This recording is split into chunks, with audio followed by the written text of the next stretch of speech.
জিনের আসল আবাস হোম বা অরিজিন হল পৃথিবী, তবে মানুষের মতো দৃশ্যমান নয়। আল্লাহ তাআলা বলেছেন তিনি জিনকে সৃষ্টি করেছেন ধোঁয়াবিহীন আগুনের শিখা থেকে। সূরা আর রহমান 15। মানে তারা আগুন থেকে তৈরি, তাই মানুষের চোখে অদৃশ্য। জিন কোথায় থাকে? হাদিস এবং আলেমদের বর্ণনা অনুযায়ী জিনরা সাধারণত নিম্নোক্ত জায়গায় বেশি থাকে, যেমন ১.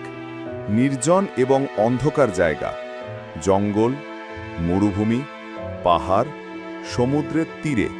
২. নোংরা জায়গা, জিনরা অসুচি পরিবেশে থাকতে বেশি পছন্দ করে, যেমন ডাস্টবিন, নর্দমা, বাথরুম বা টয়লেট। এখানে শয়তানি জিনদের উপস্থিতি বেশি। ৩. পুরনো, ভাঙা, পরিত্যক্ত বাড়িতে। এ ধরনের বাড়ি জিনদের প্রিয় আস্তানা। ৪. মানুষের বাসায়ও থাকতে পারে। মানুষের ঘরে যদি নামাজ না হয়, কুরআন তেলাওয়াত না হয়, অশ্লীলতা থাকে, তাহলে শয়তানি জিনরা সেখানে থাকতে পারে। তবে মুসলিম জিন ক্ষতি করে না। জিন কি খায়? হাদিসে তাদের খাবারের বিষয়ে স্পষ্ট তথ্য আছে। ১. হাড়। রাসূলুল্লাহ সাল্লাল্লাহু আলাইহি ওয়াসাল্লাম বলেছেন, হাড় মুসলিম জিনের খাদ্য। সহিহ মুসলিম। ২. পশুর গোবর। এটি তাদের খাদ্য হিসেবে ব্যবহার করা হয়। ৩.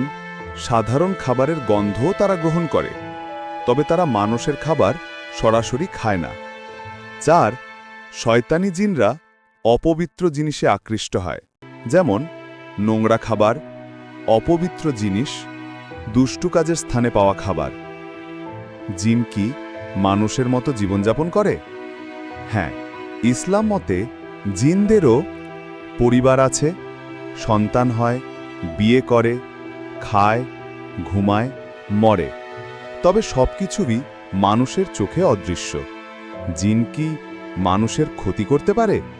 হ্যাঁ, শয়তান বা দুষ্টু জিন ক্ষতি করতে পারে, যেমন ভয় দেখানো, ওয়াসওয়াসা দেওয়া, রোগব্যাধি সৃষ্টি করা, কুদৃষ্টির মতো কিছু ঘটনা ঘটানো।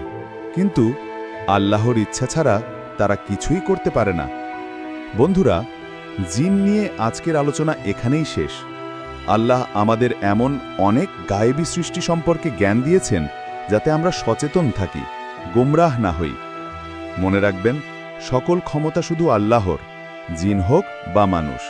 কেউই তার অনুমতি ছাড়া কিছু করতে পারে না। যদি ভিডিওটি আপনাদের ভালো লেগে থাকে তাহলে একটা লাইক দিয়ে দেবেন, আর এমন ইসলামিক তথ্য জানতে আমাদের চ্যানেলটি অবশ্যই সাবস্ক্রাইব করবেন। আল্লাহ আমাদের সবাইকে হেফাজতে রাখুন। আসসালামু আলাইকুম ওয়া রাহমাতুল্লাহ।